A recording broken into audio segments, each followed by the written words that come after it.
सब अति सौभाग्यवान युगल सरकार दर्शनाभिलाषी संतों का स्वागत है। आप सब युगल सरकार दर्शनाभिलाषी हैं। श्रील प्रबोधानंद सरस्वती बताते हैं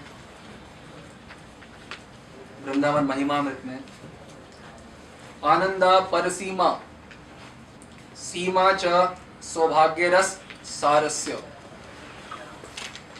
हरि मधुरिमा अंत्य सीमा वृंदावनम एव सेव्य गुण सीमा। ये जो ब्रज है ना,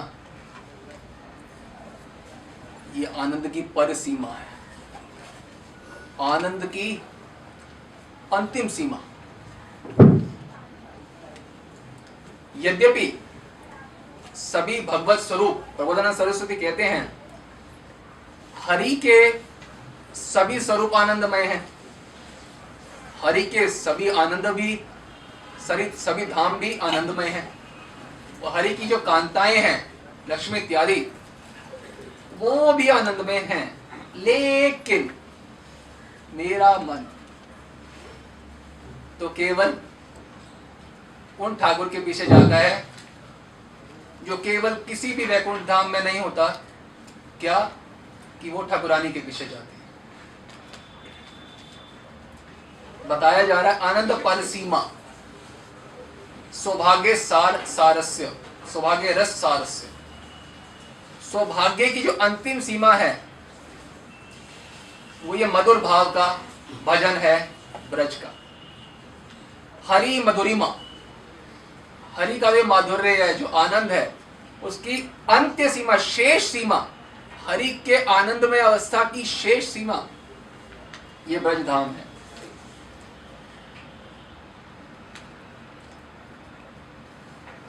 जीव जो है वो भौतिक या आध्यात्मिक जगत में कहीं पे भी जा सकता है इच्छा शक्ति के द्वारा।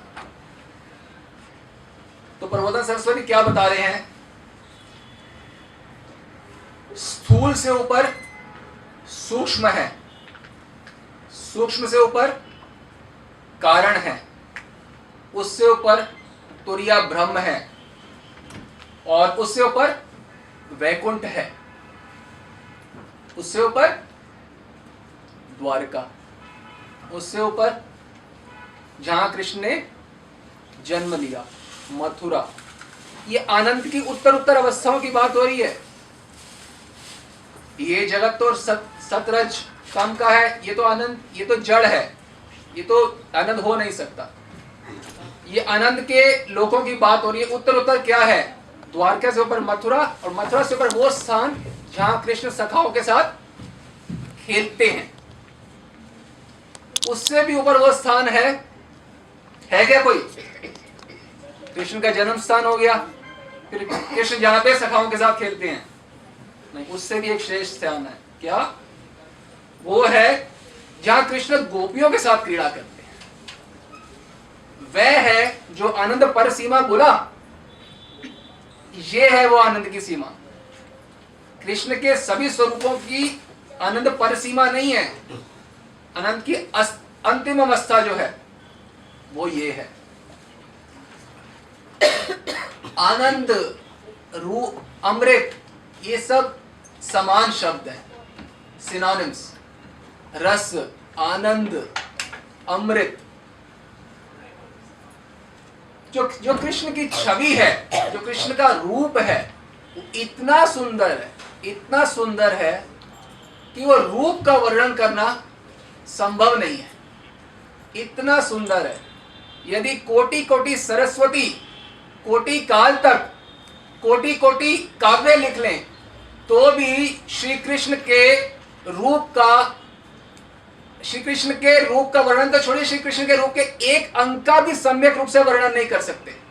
श्री कृष्ण इतने सुंदर है। कहते नहीं है सुधानिधि में, श्यामेति सुंदर वेति, इतने सुंदर है श्री कृष्ण। वृंदावन महिमामृत में बताया गया कि यदि कविगण कोटि कोटि काव्य भी रचना कर दें, श्री कृष्ण को तो छोड़िए, जो वृंदावन है उसकी एक छटा का भी वर्णन नहीं कर सकते। एक छटा का वर्णन कोटि काव्यों से नहीं हो सकता। क्यों? क्योंकि वो आनंद आनंद का वर्णन कैसे करेंगे? और श्री कृष्ण आनंद की अंतिम अवस्था है। और इनसे ऊपर कोई नहीं है। लक्ष्मी, वह तक कृष्ण के रूप से आनंद का सार क्या है? रूप ही तो है। ये रूप ही तो मादक है। जो श्री कृष्ण है उनका रूप इतना मादक है, इतना आकर्षक है कि लक्ष्मी जो नारायण की वक्षस्थल निवासिनी है, वो कृष्ण की कामना करती है संग की। इतना आकर्षक रूप है श्री कृष्ण का। नागर सुनो तुम्हार चौरित की चौरित तुम्हार आधार अचेतन सचेतन करे। तुम्हार अधर, जो कृष्ण का अधर सुधा है, वो अचेतन को, जो जड़ है, उसको सचेतन कर देते हैं। ये कृष्ण की अधर सुधा है।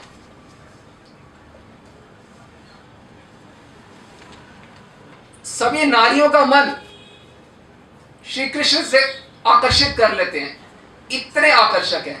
परंतु यही मोहन इनका चांचल्य जो है वो राधा रानी के पास जाके ही खत्म होता है। यही जो मोहन है, ये जो कृष्ण है, ये राधा रानी के चरणों पे लौटते हैं। चरणों पे पाद स्पर्श रसोत्सवम गोविंद इंदिवरम। पाद स्पर्श रसोत्सवम, जिन राधा रानी के पाद का स्पर्श करना श्री कृष्ण के लिए रस उत्सव है। क्या है? रस का उत्सव है। पाद को स्पर्श करना, चरणों को। तो जब ये तो बहुत ऊंची बात बता रहे हैं, पाद को वृंदावन महिमा में बताते हैं कृष्ण के बारे में, विमुह्यति पदम पदम हरे। कृष्ण जो है विमुह्यति, एकदम मोहित हो जाते हैं पद पद पे। किससे? राधा रानी के दिव्य अंग से जो प्रेममयी जो छटा निकल रही है, जो दीप्तिमान जो छटा निकल रही है, प्रेम से निकली हुई छटा। ये रोशनी नहीं, प्रेम छटा से उस मादनाख्य महाभाववती राधा रानी की छटा है, उससे विमुह्यति पदे पदे हरे। पद पद पे मोहित हो जाते हैं। अभी तो राधा रानी आई नहीं, उनकी छटा से। जब श्री कृष्ण राधा रानी का दर्शन करते हैं, आपको पता है कितनी ये क्या बात है? राधा रानी का दर्शन। राधा रानी कौन है? ये वो है जिनके पीछे सब नारियां आकर्षित हैं। वो उनके चरणों पे लौटते हैं, वो भी जब कृपा हो जाए। सबके ठाकुर ठाकुर और ठाकुर की ठाकुर ठाकुरानी। ऐसे राधा का भजन कर रहे हैं, जिनके चरण पे लोटत श्री कृष्ण।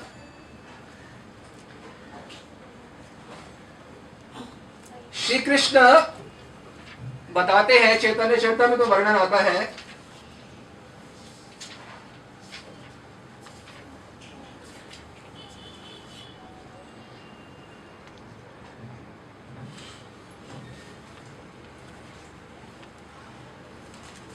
आमा के आनंद दिवे ऐसे कौन जान ऐसे। आमा के आनंद दिवे, श्री कृष्ण तो आनंद स्वरूप है, उनको आनंद कौन दे सकता है?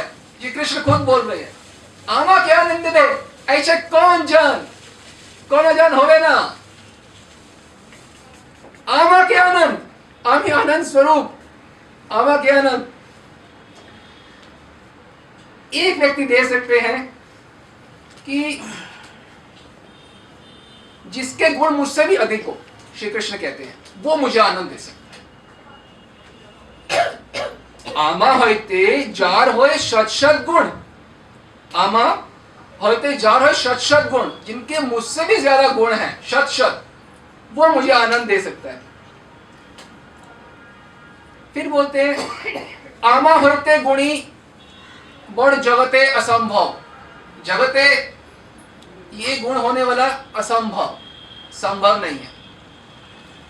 एकली राधा ते तहा करी अनुभव, एकमात्र राधा रानी ही है जो उस आनंद की पर सीमा को भी आनंद देती हैं। जो जीव है उसका जो मन चंचल है वो तभी तक है जब तक वो भगवान के दर्शन नहीं करता। जिस क्षण उस छटा के दर्शन कर लेंगे, हरि के दर्शन कर लेंगे, सारी चंचलता समाप्त। लेकिन ये ठाकुर जिनको देख के सबकी चंचलता समाप्त हो जाती है, ये चंचल बने रहते हैं जब तक इनको राधा रानी के रूप के दर्शन नहीं हो जाते। इनकी चंचलता समाप्त होती है राधा रानी के दर्शन से ही। और ये दर्शन है, ये रूप है, ये रूप को कौन वर्णन करेगा? ये रूप है कि रस है कि आनंद है कि महाआनंद है? श्री कृष्ण जब राधा रानी की ओर दर्शन करते हैं तो राधा रानी के जिस अंग पे श्री कृष्ण की दृष्टि चली जाए, नैन चले जाएं, वो उस अंग के अलावा कृष्ण कुछ देख ही नहीं पाते। यदि कपोल पे दर्शन चले गए तो श्री कृष्ण के नैनों में बस गलित छवि, वो कपोल ही छा जाएंगे। फिर श्री कृष्ण कुछ नहीं देख सकते। ये जो नैन है, इसको क्या चाहिए? क्या चाहिए? आनंद। आमा के आनंद दिवे ऐसे कौन जन, राधिका और जन तो तुमा के आनंद दिवे। जब दर्शन करते श्री कृष्ण, राधिका को बोला गया है प्रबोधन सरस्वती ने रसेक दायिनी, सुधा निधि में रसेक दायिनी, वो कृष्ण को रस प्रदान करती है जिसके लिए वो सदा लालायित रहते हैं। श्री कृष्ण जब उनके कपोल के दर्शन कर रहे हैं तो किसके दर्शन कर रहे हैं? वास्तव में वो किसके दर्शन कर रहे हैं? रस स्वरूप ही तो है राधा रानी। उनके कपोल क्या है? रस। चिमुक क्या है? रस। नैन प्रदेश क्या है? रस। तो जो चाहिए था वही तो मिल गया, अब दर्शन कोई और क्यों करें? रस चाहिए था कृष्ण को, वही तो मिल गया। अंग अंग राधा रानी का, ये जो हृदय है ना, ये कृष्ण का हृदय, ये राधा रानी। राधा रानी का जो अंग अंग है वो शोभा का सागर है। किसका सागर है? आनंद का, शोभा का, माधुर्य का सागर है। क्या? एक एक अंग सागर है, सागर। और राधा रानी स्वयं क्या है? आनंद की, प्रेम की महासागर। तो एक एक अंग पे जो है वो एक बार छवि चली, नैन पहुंच जाए तो वहां से निकालना मुश्किल है कृष्ण को, वो वहीं पड़ जाते हैं। फिर वो जो कुछ देख रहे हैं वो कपोल देख रहे हैं तो कपोल प्रदेश ही नजर आएगा। इतना मेहनत करनी पड़ती है, इतना प्रयत्न करना पड़ता है कृष्ण को एक अंग से निकाल के दूसरे अंग पे दर्शन करने के लिए। राधा रानी के कपोल प्रदेश से निकालें, कितनी मेहनत करनी पड़ती है। आप किसी दूसरे देश में चले जाओ, वहां से दूसरे देश में जाने के लिए कितनी मेहनत करनी पड़ती है। क्यों? इतना बड़ा महासागर है वो देश, पार करना आसान काम है एक देश को। ये कपोल प्रदेश, रस का महासागर पार करें तो कैसे? फिर चिबुक पे आए, चिबुक पे आएंगे तो सारे नैन चिबुक में हो जाए, हर समय चिबुक प्रदेश। जो चिबुक को दर्शन कर रहे हैं, कपोल के दर्शन, किसके दर्शन कर रहे हैं? जिसके वो चाहते थे, वो रस को प्राप्त कर रहे थे, वही रस स्वरूप के महासागर के। और एक एक जो अंग है वो महासागर है आनंद का। और सागर ही सागर, एक सागर से निकले और तो दूसरे सागर में फंस गए, दूसरे सागर से निकले। और यदि कृष्ण ने राधा रानी के नयनों के दर्शन कर लिए तो क्या होगा? आप सोचो, यदि कपोल के प्रदेश के दर्शन करके ये हालत है, तो यदि नैनों के दर्शन हो गए तो? और सर्वांग के दर्शन कैसे करेंगे? वो झेल पाएंगे क्या? यस्य कटाक्ष शर्घात् विमूर्छितस्य तं राधिका परिचरामि कदा रसेन। तस्य कटाक्ष शर्घात् विमूर्छितस्य, राधा रानी के आगे इन प्रभु की सारी प्रभुता फेल हो जाती है, ये सारी प्रभुता फेल हो जाती है।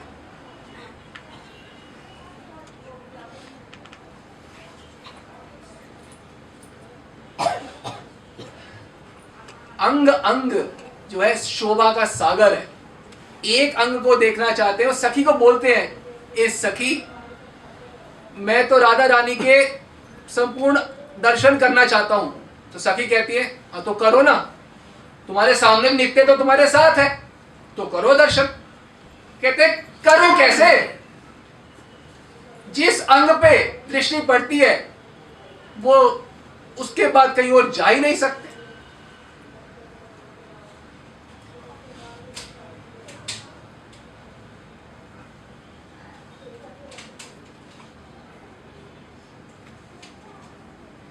ये रूप इतना बलवान है, इतना बलवान है ये रूप। रूप नहीं, रूप का एक एक एक अंग, एक छटा जो है राधा रानी की, जो एक छटा है वो कृष्ण को पूर्ण रूप से बंदी बना लेती है, पूर्ण रूप से।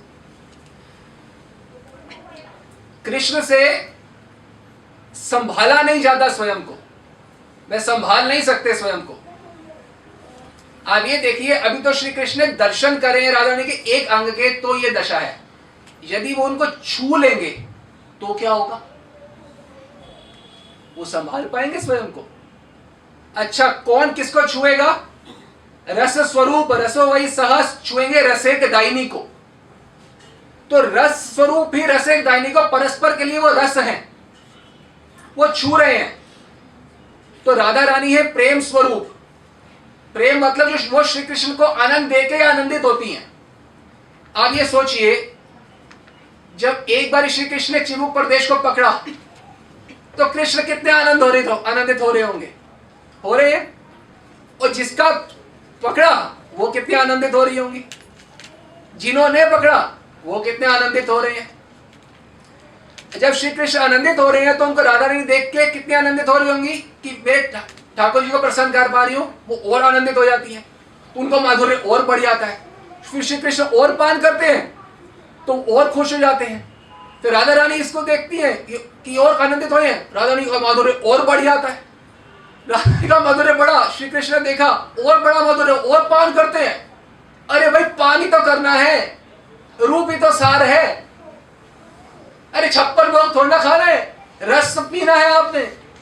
56 भोग 3600 व्यंजन, इनके रूप के आगे खाना पीना नहीं सुधी बिसराए, सुधी बिसरावे ना खान पीन की। वो रस पी रहे हैं, वही हमने पीना है, आपने पीना है। राधा रानी और आनंदित होती रहती हैं। आनंद को देख के श्री कृष्ण और पान करते तो और आनंदित होते हैं। फिर राधा रानी देखती है और खुश कर पाई तो और आनंदित होती है।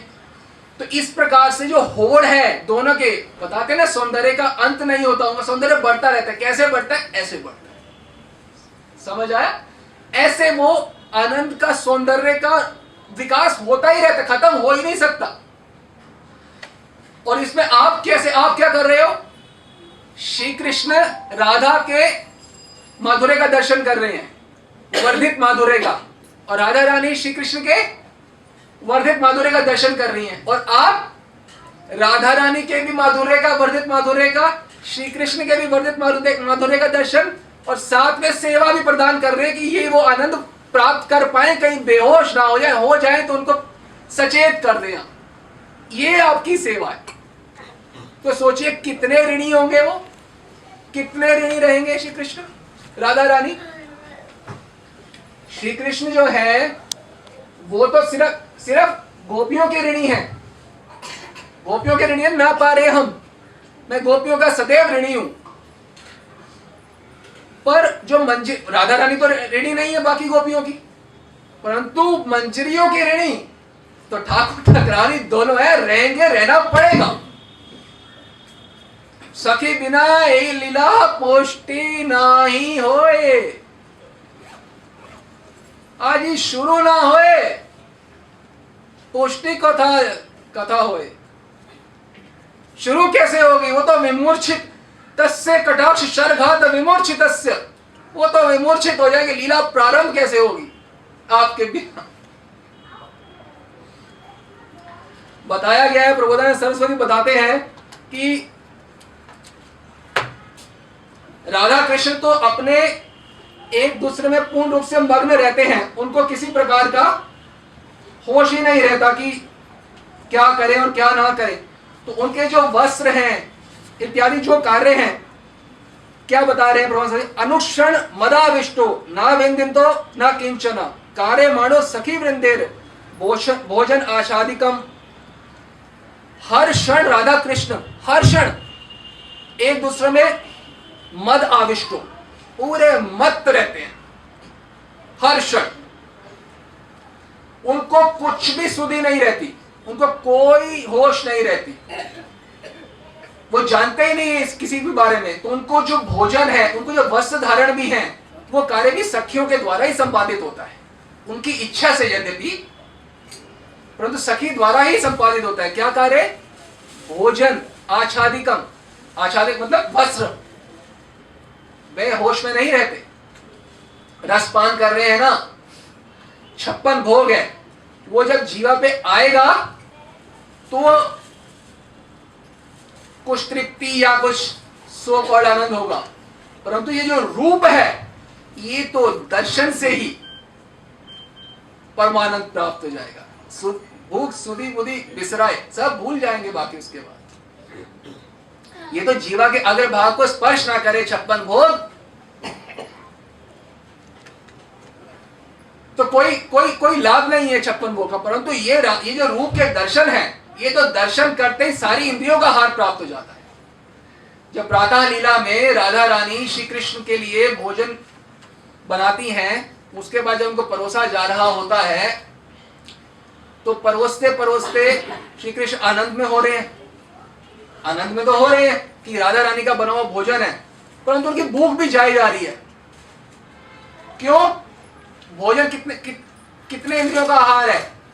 जीवा का। कृष्ण सोचते हैं मेरे को मेरी सारी इंद्रियों का आहार ये दर्शन करके मिल रहा है। वो भोजन कर रहे हैं, देख रहे हैं, निहार रहे हैं, निहार रहे हैं, निहाल हो रहे हैं, निहार रहे हैं, निहाल हो रहे हैं, फिर निहाल हो रहे हैं। भोजन की रुचि चली गई। क्यों? एक इंद्रिया का आहार मिल रहा था, ये तो सर्वेंद्रियों का आहार मिल रहा है। जब राधा कृष्ण मंगला के बाद कुंज से घर को जाते हैं, तो साथ में गलबैया लेके जाते हैं। तो श्री कृष्ण अगर एक बार राधा रानी को दर्शन यूं करके देख लें, तो फिर क्या होता है? चल नहीं सकते, संभव नहीं है। अरे संभव चलना क्या, पुलकावली से, रोमांच से, कंपन से, वहीं पे कृष्ण की मूर्छा किसी भी क्षण आ सकती है। और ये मूर्छा क्या है? ये कोई भौतिक मूर्छा नहीं है, ये आनंद मूर्छा है, ये रस मूर्छा है। दर्शन कर रहे हैं तो चलना बंद, चल रहे हैं तो सोचते हैं दर्शन बंद हो रहे हैं, फिर दर्शन करते हैं तो चलना बंद हो जाता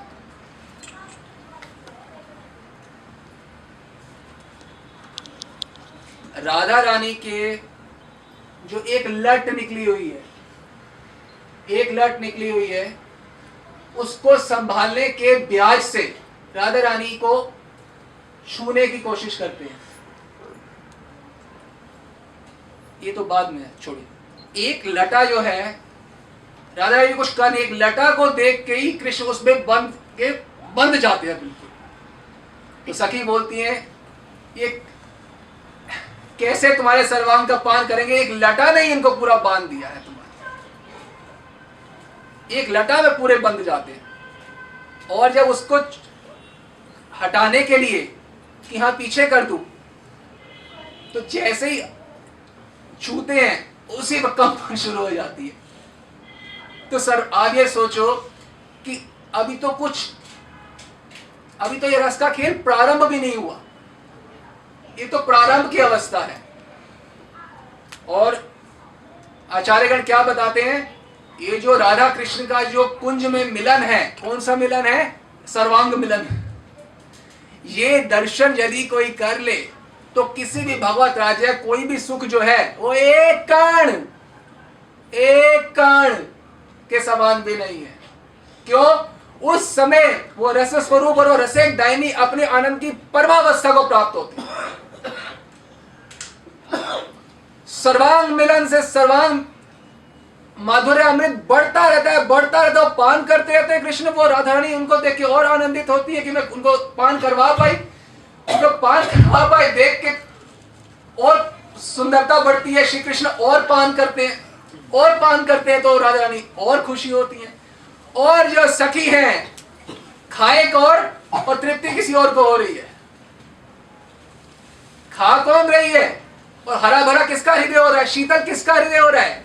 ऐसे ही विलसो मेरे युगल सरकार, तुम और विलसो, और दुआएं दे रही है और उनकी बलाएं अलाएं आरती उतार रही है। ऐसे ही सदा बिलसते रहो।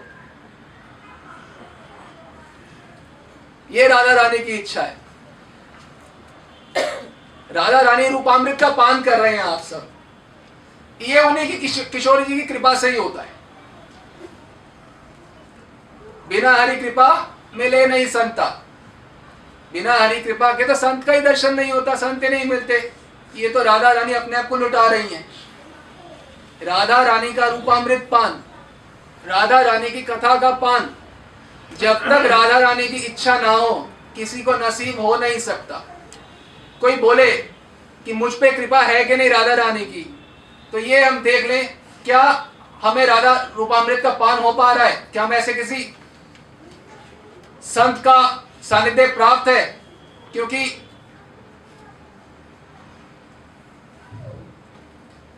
श्रीमद् भागवत अर्थ आस्वादा नाम रसिका सह, भागवत का अर्थ जो है रसिक संतों के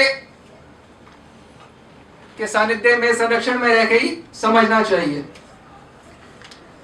तो प्रबोधन सरस्वती भी कहते हैं रसिक भक्त संगे रही हो रीति रंगे। तो रसिक भक्तों के संग में रहना चाहिए और इस प्रेम कथा रंग प्रसंग का पान करते रहना चाहिए। तो राधा रानी की कृपा यही है कि वो रसिक जन का हमें संग दिला दे। राधा रानी की कृपा से ही किसी रसिक महापुरुष का संग प्राप्त होता है और रसिक महापुरुष के संग से ही राधा रानी प्राप्त होती है। जब राधा रानी अपने आप को लुटाना चाहती है किसी जीव के ऊपर, तो वो किसी रसिक महापुरुष का संग दे देती है और फिर उनकी कृपा से फिर राधा रानी मिल जाती है। ये उनकी अनुकंपा के बिना हो नहीं सकता, हो नहीं सकता। अरे कोई अपने कमरे में, अंदरूनी कमरे में बुलाता है कोई किसी को क्या, वो भी जीवन भर के लिए, शाश्वत काल के लिए। निकुंज में आपको बुला रही है सबको, ए सखी चल निकुंज में चल, तो उनकी कृपा के अधीन ही है उनकी कथा। ना हम बोलने वाले ना आप सुनने वाले, वही जनाना चाहती हैं, वही जनवाना चाहती हैं, जिसको वो बिठाती हैं, बुलवाती हैं, सुनवाती हैं। राधा रानी इतनी सुंदर हैं, इतनी सुंदर हैं, अगर वो अपने आप प्रतिबिंब भी देख लेती हैं, जो सुंदर होगा ना वो भीतर से भी सुंदर होगा। तो भीतर से इतने सुंदर है कि अपना प्रतिबिंब जल में देखती है ना, तो कहती हैं अरे ये सुंदरी कौन है, ये सुंदरी कौन है, इतनी सुंदर, इतनी सुंदर तो मैंने कभी किसी को देखा ही नहीं है। इतनी सुंदर किसको देख के? अपना प्रतिबिंब जल में देख के कह रही है कितनी सुंदर है ये। हाय, शाम को पता चल जाए, मिल जाए तो शाम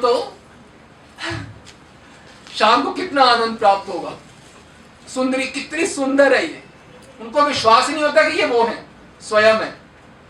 सखी कितना बोल रही है, राधे तू ही है, तुम्हारा ही प्रतिबिंब है ये। कैसी बात कर रही है, मैं इतनी सुंदर हो ही नहीं सकती, मैं इतनी सुंदर। वो बार बार कह रही नहीं राधे तुम ही हो, ये तुम्हारा ही प्रतिबिंब है। राधे कहती है मैं हूं, तू चुप रह, मैं तो कभी इतनी सुंदर हो ही नहीं, मैं कभी थी नहीं इतनी सुंदर। और तुम मेरे को छोड़, मैंने कभी इतनी सुंदर कोई नागरी देखी नहीं है, कभी त्रिलोकी में कोई इतना सुंदर नहीं हो सकता। ये मैं हूं ही नहीं, ये मैं कैसे हो सकती हूं। अब सखी परेशान हो रही है कि कैसे विश्वास लें कि ये तो तुम ही हो। सखी कहती है अच्छा एक बात बताओ, ये जल है, हाँ, ये तुम हो, हाँ, ये माला है, हाँ, यदि मैं तुम्हें पहनाऊं तो ये प्रतिबिंब जल में आएगा, हाँ आएगा। अगर यही माला जल में आ जाए तो तुम मान लोगी कि तुम हो, हाँ फिर मैं मान लूंगी। अच्छा ठीक है, ये लो माला। कृष्ण प्रसादी नैवेद्यम श्री राधा राधा राधिकाई नमः। तो राधा रानी को माला पहनाई और वो रूप देखे, और ये तो मैं ही हूं। बस सब कुछ आ गई, शर्म आ गई। अब कैसे बोले कि मैं इतनी सुंदर तो कई बार ये कौतुक जो है ठाकुर जी भी देखते हैं, उनके सामने भी यही दशा हो जाती है, मैं इतनी सुंदर हो ही नहीं सकती। ठाकुर कहते हैं प्रिया जी आपके अलावा कोई इतना सुंदर हो सकता है क्या? कोई भी हो सकता है, बताओ, ये आप ही हो, आप ही हो केवल ये। तो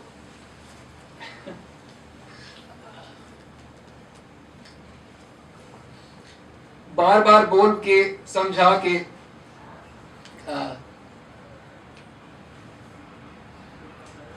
बताते हैं किसी बार कि राधा रानी आप ही हो। और जो कृष्ण की सखियां, जो राधा रानी की सखियां हैं, वो इस माधुर्य का निरंतर पान करती रहती है, इस लीला का। ये विहार तो निरंतर है, इसका तो अंत ही नहीं है। अंत कैसे होगा? इतना बड़ा महाप्रदेश है, चिबुक प्रदेश, कपोल प्रदेश, नैन प्रदेश, नाभिसल प्रदेश, सुभग नासा। और ये तो अभी हमने एक इंद्रिय, ये तो केवल दर्शन से है। क्या राधा रानी केवल दर्शन प्राप्त हो रहे हैं? श्री कृष्ण क्या कहते हैं? मोर चित्त प्राण हरे राधा अंग गंध। जो राधा रानी के अंग की जो गंध है, वो श्री कृष्ण का मोर चित्त प्राण हरे। मेरा चित्त प्राण उनकी अंग की गंध हर लेती है। तो जब दर्शन हो रहे हैं तो अंग की गंध नहीं प्राप्त हो रही क्या? रस कहां कहां से प्रवेश नहीं कर रहा श्री कृष्ण में? यहां से, यहां से, यहां से, वो यहां से भी चाहते हैं, यहां से भी चाहते हैं। रस से रस प्रवेश कर रहे हैं, लबालब हो रहे हैं रस में। मदाविष्टो सदा अनुक्षण, हर क्षण आनंद में आविष्ट रहते हैं। अपनी होश नहीं है उन्हें। सारा भार जो है वो सखियों पे रहता है लीला संपन्न करने का। अपने आप से ये तो खुद को ही नहीं संभाल सकते हैं। और कोई उपमा दे, राधा रानी की कोई उपमा भी क्या देगा? राधा रानी के समान कोई हो तो कोई उनकी उपमा दी जाए। और वो सरस्वती बताते हैं वैकुंठेश्वर जो हैं, वैकुंठेश्वर यानी कि नारायण, वह विमोहित रहते हैं श्री कृष्ण के वेणु के ऊपर। कोटि कोटि श्रीपति की शोभा को तिरस्कार करने वाली ये शोभा है युगल सरकार की। कोटि कोटि लक्ष्मी नारायण, सबसे दुर्लभ क्या है? हरि भक्ति। और ये राधा रानी की जो सेवा है, राधा रानी का दर्शन जो है, ये तो महादुर्लभ है। जो लक्ष्मी को भी दुर्लभ है, वो महाप्रभु की असीम कृपा से सबको सुलभ होए हुए है। वो पात्र अपात्र का विचार किए बिना लुटाए जा रहे हैं। ये जो ग्रंथ है, ये क्या है ग्रंथ? सुधा निधि वृंदावन महिमा अमृत विलाप को समझने क्या है ग्रंथ? ये रस रत्न है, ये रस के रत्न है। दर्शन करने हैं तो दर्शन कैसे करने हैं? किसको ये रस के दर्शन होंगे? किसको ये रस प्राप्त होगा? रसिक अनन्य को अनन्यता होनी होगी। सारे भावों को छोड़ के अनन्य होना होगा। राधा रानी का अनन्य उपासक, उसको ये आनंद प्राप्त होगा। ये कोई दास्य सखे वात्सल्य नहीं है, ये तो श्रृंगार की भी परावस्था है। ये कोई दास्य सखे वात्सल्य थोड़ा है। ये जो दास्य है, सखे है, वात्सल्य है, इसमें प्रधानता किसकी होती है? किसकी होती है प्रधानता? ठाकुर जी की। और श्रृंगार में भी गोपियों के साथ जो मिलन है, उसमें प्रधानता किसकी होती है? ठाकुर जी की। परंतु ये जो राधा रानी का सेवा है, इसमें प्रधानता किसकी होती है? ये ठाकुर की भी ठाकुर है, ठाकुर की ठाकुर ठाकुरानी। तो जिस रस में प्रधानता ठाकुर जी की होगी, तो एक बूंद मिलेगी हमेशा।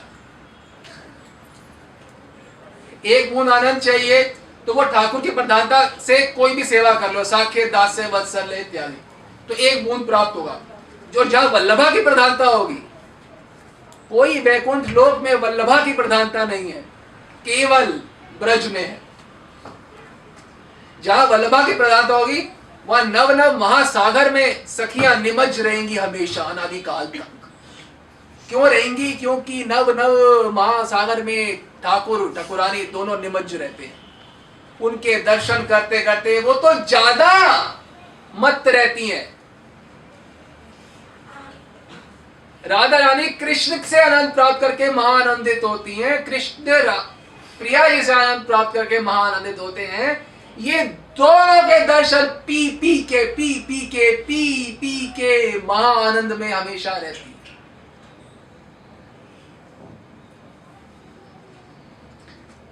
जो मंजरी की सेवा है, जो मंजरी का सुख है, वही तो आपका सुख है। यही तो उपासना है।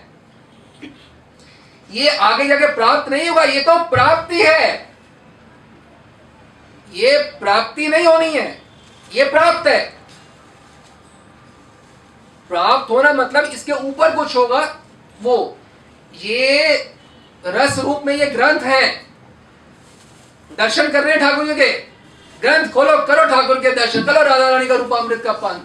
जो हम बता रहे हैं रस ग्रंथों से तो बता रहे हैं। जब दर्शन करने हो, ग्रंथों में खोलो, राधा रानी के दर्शन प्राप्त करो। ग्वारिया बाबा थे, ब्रज के संतों में बताया जाता है, वो कहते थे आंख बंद कर यार के दर्शन। वो सखा बाबा के वो उपासक थे। आंख बंद कर यार के दर्शन। हमको तो यार के नहीं करने, हमको तो पाद स्पर्श रसोत्सवम, उनके दर्शन करने हैं। गोविंदम, उनका नाम ही गोविंद इसलिए है कि उनकी इंद्रियां सदा श्री राधा रानी के, प्रत्येक इंद्री जो है राधा रानी से आनंद प्राप्त करती रहती है, इसलिए उनका नाम है गोविंद। सारी इंद्रियां को आनंद, आहार जो है राधा रानी से प्राप्त होता है, गोविंद। तो रसिक अनन्य की को ये रस प्राप्त होता है, ये सबको प्राप्त नहीं होता। तो यदि हमारे को ये ग्रंथ हैं प्राप्त है, ये जो रस है आपको ये प्राप्त करने कहीं दूर नहीं जाना है, आपकी मुट्ठी में है। ये नहीं कि आगे जाके प्राप्त, ये तो मुट्ठी में ही है। अगर ध्यान से करोगे, सुनोगे, पढ़ोगे, समझोगे तो रस प्राप्त होता रहेगा, और लापरवाही करोगे तो कभी कुछ प्राप्त नहीं होगा। तो प्राप्त तो है ही है, प्राप्त होगा क्या? प्राप्त चीज कहां से प्राप्त होगी? प्राप्त तो है ही। लापरवाही ना करके बस हम जान लें कि कितनी बड़ी महाकृपा हो गई हमें। रूप गोस्वामी, रघुनाथ दास गोस्वामी, प्रबोधानंद सरस्वती, इनके रस रत्न प्राप्त हो गए। ये कितनी बड़ी कृपा है। रसिक जन के संग प्राप्त हो जाए, ये संयोग अनूप, ये अनूप संयोग है। क्या? मानुष तन, वृंदावन, ये मधुर भजन और रसिक जन का संग, ये सब कुछ प्राप्त हो जाए। क्या? मानुष तन, ये वृंदावन का भजन, मधुर भजन,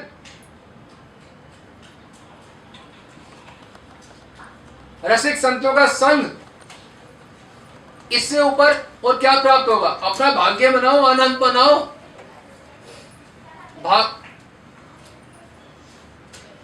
तद अनंत भाग्यम, तद अनंत भाग्यम।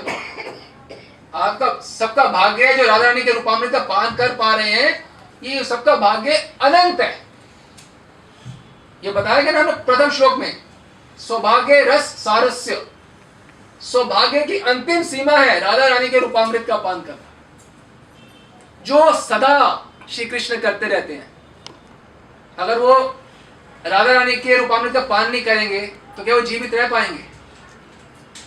तो हम क्यों जीवित रह रहे हैं? जब हमें संग प्राप्त हो गया, ये रस रत्न प्राप्त हो गए। अब एक बात सोचो, यदि आप रास्ते में चल रहे हो, आपको पता चल जाए आपके पांव के साथ में कोहिनूर हीरा है या सोने की मोहरें हैं, तो क्या करोगे? छोड़ोगे उसको? तुरंत पकड़ लोगे, और जब तक जेब में नहीं डालोगे आनंद नहीं आएगा। और दिमाग उसमें लगा रहेगा, हमेशा लगा रहेगा। नहीं, कोहिनूर अगर हीरा प्राप्त हो जाए, अगर पता नहीं है कि ये कोहिनूर हो रहा है, फिर क्या करोगे? वो पत्थर होगा कोई, देखोगे कि नहीं? तो जब ज्ञात हो जाए कि सबसे बड़ी कृपा क्या होती है, सबसे बड़ा आनंद क्या होता है, वो कैसे प्राप्त होता है, तो बस दिन ही दिन अपने आनंद मनाओ, राधा रानी का रूपामृत का पान करो, संतों के दर्शन, ग्रंथों के माध्यम से राधा रानी के दर्शन प्राप्त करें, अक्षर रूपी नयन से राधा रानी रूपी छवि का पान करें, अपने हृदय को हरा भरा करें, शीतल करें। जो मंजरी है उनका हृदय जो है वो तो ठाकुर जी के दर्शन से भी शीतल नहीं होगा, वो तो नहीं होगा। तो जो चीज प्राप्त है वो उसमें लापरवाही ना करे, तो प्राप्ति तो है, कुछ आगे थोड़ा प्राप्ति करनी है। अभी मिला हुआ है, आगे नहीं मिलना, ये सब मिल गया। अब तो बस मौज बनाओ कि मिल गया। राधा रानी कृपा को हमेशा स्मरण करो कि हमें यह मार्ग मिल गया, और जब कृपा हो गई है तो भाई लाभ उठा लो। ये संयोग अनूप, ये संयोग दोबारा तो मिलेगा नहीं। मानुष तन, ब्रज भजन, रसिकन संग, रस रत्न ग्रंथ, ये संयोग तो फिर मिलेगा नहीं। मिल गया तो पूर्ण रूप से लाभ उठाने। राधा रानी अपने आप को किस प्रकार से लुटाती हैं, कैसे लुटाती हैं? प्रविष्ट करण रंध्रेण, कैसे प्रवेश करती हैं हमारे हृदय में? ये कानों के माध्यम से प्रवेश करती हैं। ये रस कथा के माध्यम से हमें पता है कि राधा रानी ऐसी हैं। तो जब हम दर्शन करेंगे और जब बांके बिहारी जाओगे, जब दर्शन करोगे, तो क्या राधा रानी के दर्शन हो जाएंगे? हाँ, तो हम राधा रानी के दर्शन करने हैं आपने, तो करो, पट खोलो, मंदिर का दर्शन करो। पट कैसे खोलना है? ये ग्रंथ खोला, पट खोला, कर दर्शन, कर राधा रूपामृत का पान। पाद स्पर्श रसोत्सवम तस्य कटाक्ष शर्घात् विमोचितस्य तत्कर्मेव करः। ये कर के द्वारा राधा रानी के लिए कर्म करें, ठाकुर के लिए नहीं। और हम जीवन जो है राधा रानी से अंतर आएगा जिस क्षण, तो किससे अंतर आ रहा है? आनंद से। जिस क्षण राधा रानी को बिसरा रहे हैं, भूल रहे हैं, तो किस क्षण किस चीज को भूल रहे हैं? आनंद को, हैप्पीनेस को। तो किसका नुकसान है? राधा रानी की सेवा के अलावा जो भी किसी का भी गुणगान है सब वो बलाएं हैं, विक्षेप है, कोई किसी का कोई काम का नहीं है। और कोई भी आप गुणगान करो तो किस लिए करो, किसी का कुछ प्राप्ति हो जाएगा, ये तो प्राप्त है, प्राप्त है, प्राप्ति तो करना नहीं, तो किसी का गुणगान या कुछ भी करके क्या होगा। हरि का गुणगान भी क्यों करो, एक कार्य के लिए कर सकते हो, जब राधा रानी मूर्छित हो या राधा रानी विरह में हो तो उनको कृष्ण कथा का पान करवाना हो, हाँ तो हरि कथा, ये वाली हरि कथा करें। नहीं तो हमने जीव दशा और ये दशा और वो दशा का सिर्फ ऐश्वर्य रूपी जो ग्रंथ है वो पान करके क्या होगा। ये जो ग्रंथ हैं गोस्वामी गण के, ये ऐश्वर्य और माधुर्य सम अलंकृत है। कैसा है, सम अलंकृत, ये दोनों का एकदम नायाब मिलन है। ये गोस्वामी ग्रंथ, ये रस रत्न है, ये हीरा है, ये युगल सरकार ही है, ये रस, ये अलग नहीं है। प्राप्त तो युगल सरकारों का नहीं, ये तो प्राप्त है, निकुंज में जाना नहीं है, ये तो निकुंज ही है। जाओगे क्या, ये तो है, यही तो है निकुंज, हमें कहीं प्राप्त थोड़ा करना है। कोई विभिन्न तीर्थ भ्रमण, ये तो मनेर भ्रम, ऐसा तो मनेर भ्रम, कोई ये तीर्थ है वो तीर्थ है, अरे यही तो तीर्थ है, जब चाहो डुबकी मारो।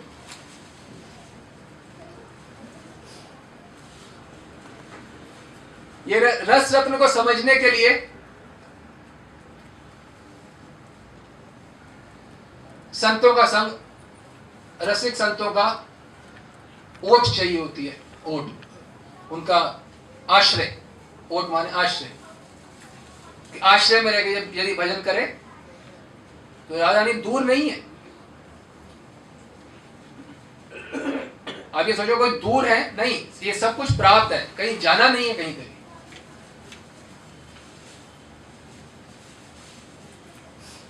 जो राधा रानी की भुजलता है, भुजलता, इनके समान किसी की भुजलता नहीं है। इनके समान इतनी सुंदर भुजलता किसी की हो नहीं सकती, इतने सुंदर। एक बार इसमें मन पड़ जाए तो वहीं डूब जाएगा, बाहर ही नहीं आएगा। ए भुजलता, कपोल पर देख, वो इतना सुंदर, चिबुक वो इतना सुंदर, नैन वो इतने सुंदर, यदि वो मुस्कुरा दे,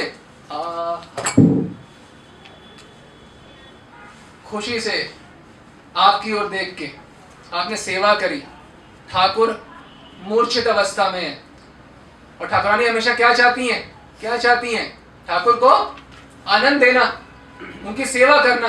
वो विमूर्छित है, वो सेवा कैसे करेंगी राधा रानी। यदि आप उनकी मदद करते हो ठाकुर की सेवा में, तो राधा रानी कितनी खुश होंगी, वो कितना मुस्कुराएंगी आपके ऊपर। जो आपकी ओर देख के मुस्कुराएंगी तो आप कितना खुश होगे, कितना खुश होगे। अब ये सोचो, कई बार हमने कई संतों सुना कि गुरु अगर किसी को मुस्कुरा दे तो वो छवि नहीं भूलती गुरु के मुस्कुराहट की, वो तो प्रेम का मैसेंजर है, वो प्रेम की स्वरूप है। यदि वो मुस्कुरा दे तो ठाकुर ही मूर्छित हो जाते हैं, तो आपकी क्या दशा होगी। संभाल नहीं सकते राधा रानी के रूपामृत को, उनकी कृपा को।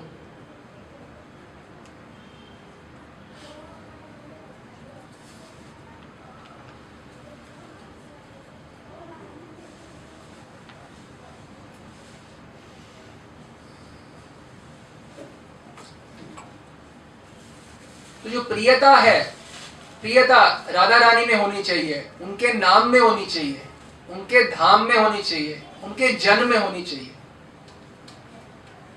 यदि हमारी प्रियता अगर उनके जन में हो गई, जो उनके जन है, निज जन है अपने, तो उनमें प्रियता होने से अपने आप ही राधा रानी के नाम में भी प्रियता हो जाएगी, राधा रानी के धाम में भी प्रियता हो जाएगी, राधा रानी की सेवा में भी प्रियता हो जाएगी। तो प्रथम है उनके जन्म प्रियता। यद्यपि राधा रानी का जो स्वरूप है वो अति रुचिकारी है। कितना रुचिकारी? अति रुचिकारी। किसके लिए? ठाकुर के लिए भी। रुचिकारी मतलब जो आप भोजन करते हो, जब उसमें रुचि आती है, कुछ सोच सकते हो उसके अलावा? बस वही भोजन स्मरण रहता है, उसके अलावा कोई स्मरण नहीं रहता। तो ये जो आहार है, रूपामृत, गंधामृत, श्रवणामृत, ये जो आहार है,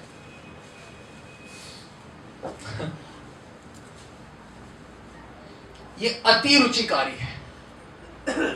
ये रस का पान है। हम सोचते हैं रस जो है फिजिकल टर्म्स में, रस का मतलब ये रस कोई पानी की तरह नहीं बह रहा, ये कथा रूप में इस जगत में बह रहा है, इसका पान करो। अति भाग्यवान व्यक्ति को राधा रानी की कथा का, इस भजन का से जोड़ हो पाता है। तो कहीं झरने में रस नहीं बह रहा, ये ही रस बह रहा है। इस अपने भाग्य बनाए जाने कि राधा रानी का हृदय जब द्रवित हो जाता है, हाँ, राधा रानी का हृदय जब द्रवित हो जाता है तो वो किसी को रसिक संतों का संग देती है। जब दे दिया, वो संग देती हैं, वो संग से वो राधा को देते हैं, राधा संग देती हैं, संग राधा देता है।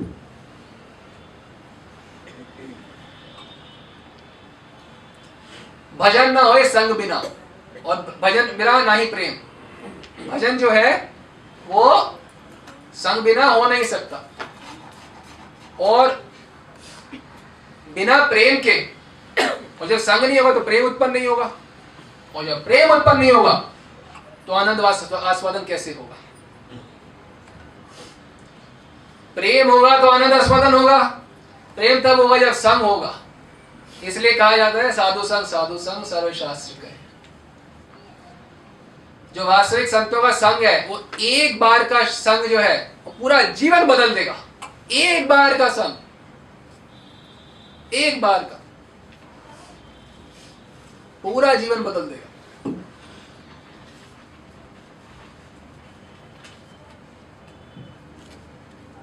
अरे कृष्ण जिस प्रकार से जीवित अवस्था में होते हैं वो जीवन बदल देते हैं, वो तो एक बद्ध जीव का जीवन बदलने में क्या बड़ी बात।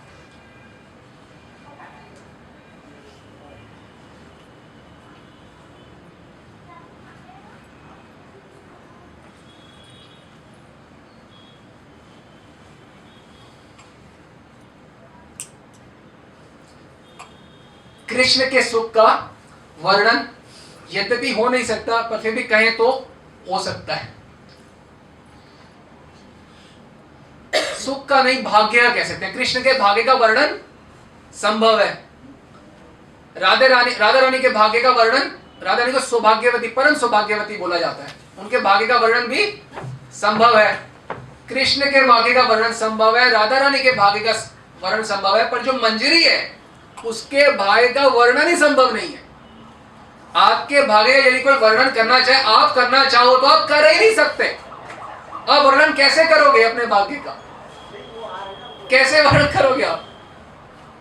आपका भाग्य ही वर्णन अतीत है, तो आपका आनंद कितना वर्णनातीत होगा।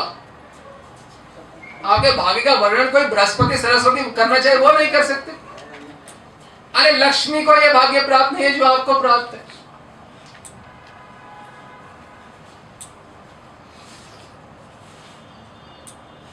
दिन रात क्या करो, अपना भाग्य बनाओ, राधा रानी की सेवा करें, राधा रानी का नाम लें, अनन्य होके जिए, सारे रसों को भूल जाएं, ये जगत के और वो जगत के भी।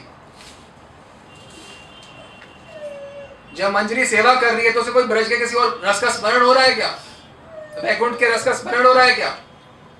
यही जगत का कोई कूड़ा कबाड़ा कोई स्मरण हो रहा है क्या? नहीं। और कछु सुहाई नहीं, मुझे और कुछ नहीं सुहाता, मेरी सर्वस्व स्वामी।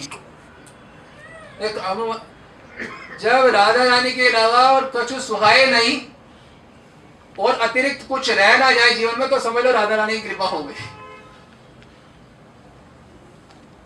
मोरे सर्वस धन स्वामिनी जी।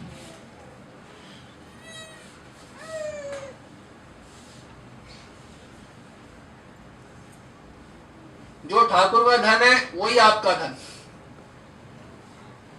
नवम नवम महाआब्दी,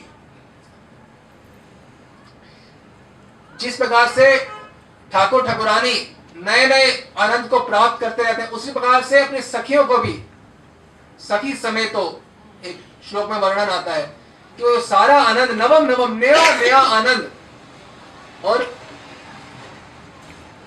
रसांध कर देती है सखियों को, मंजलियों को। जो अन्य भक्त हैं वो भी आनंद आस्वादन करते हैं बूंद माफिक, परंतु जो मंजलियों को आनंद मिलता है, यानी कि आपको जो आनंद मिलेगा सेवा करके, वो आपको रसांध कर देगा। रसांध, रस में अंधा, समझ रहे हैं? रसांध, ये प्रबोधन सरस्वती बता रहे हैं। रसांध सखीम।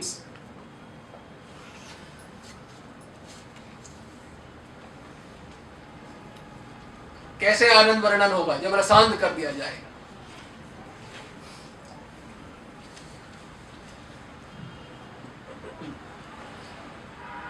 तो हमारे को राधा रानी उतनी प्रिय होनी चाहिए जैसे मछली, मीन को जल प्रिय है, फिश को वाटर प्रिय है, मीन को जल प्रिय है, चकोर को चंद्रमा प्रिय है। कम से कम उतनी प्रिय तो हमें भी राधा रानी होनी चाहिए। मेरी सर्वस्वम धन स्वामिनी जी और कछु सुहाय। हृदय से बोल सके हम कि हाँ राधा रानी आप ही मेरे को सबसे प्रिय हो, कोई प्रिय नहीं है, कोई भी। जिस दिन बोल दिया हृदय से, राधा रानी दूर थोड़ना है। इसलिए प्राप्त करना नहीं है तो प्राप्त है। हमें राधा रानी के अलावा कुछ सुहाएगा नहीं तो किस बात का वो इंतजार करेंगे बताइए? हमें कुछ सुहाता है, इस बात को बस हटा दें और राधा रानी का रूपामृत पान करें, उसी में, उसी छवि में, छटा में निरंतर मत रहें। उन्हीं कपोल देश का चिंतन करें, चिबुक देश का चिंतन करें, उनके कटाक्ष का चिंतन करें, उनके नयन का चिंतन करें, उनके सर्वांग का चिंतन करें। युगल सेवा ही तो अपन ने करनी है, तो सेवा करो, अपना भाग्य बनाओ। किसका इंतजार करेंगे?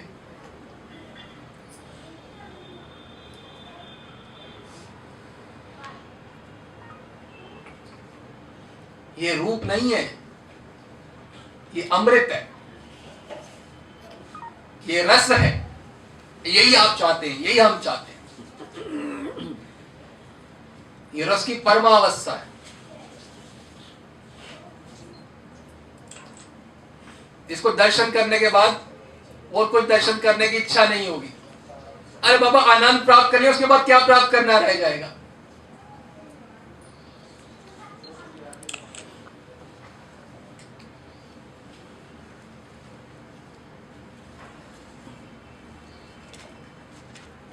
जो हरे कृष्ण महामंत्र कर रहे हैं, जीव की दशा तो भगवान नाम लेके जीव की जो मन की चंचलता है वो समाप्त हो सकती है, पर जो हरे कृष्ण महामंत्र कर रहे हैं उनकी मन की चंचलता तब तक समाप्त नहीं होगी जब तो वो राधा रानी के अनन्य भक्त नहीं होंगे। तो आप सब राधा रानी की अनन्य भक्ति कर पाए, अपने इस अनूप जो संयोग कृपा राधा रानी की प्राप्त हुई है, मानुष तन, ब्रज भजन, रसिकन संग, ये सब जो प्राप्त हुआ है इसका लाभ उठाएं। यही आशा है, यही प्रार्थना है। हरे कृष्ण।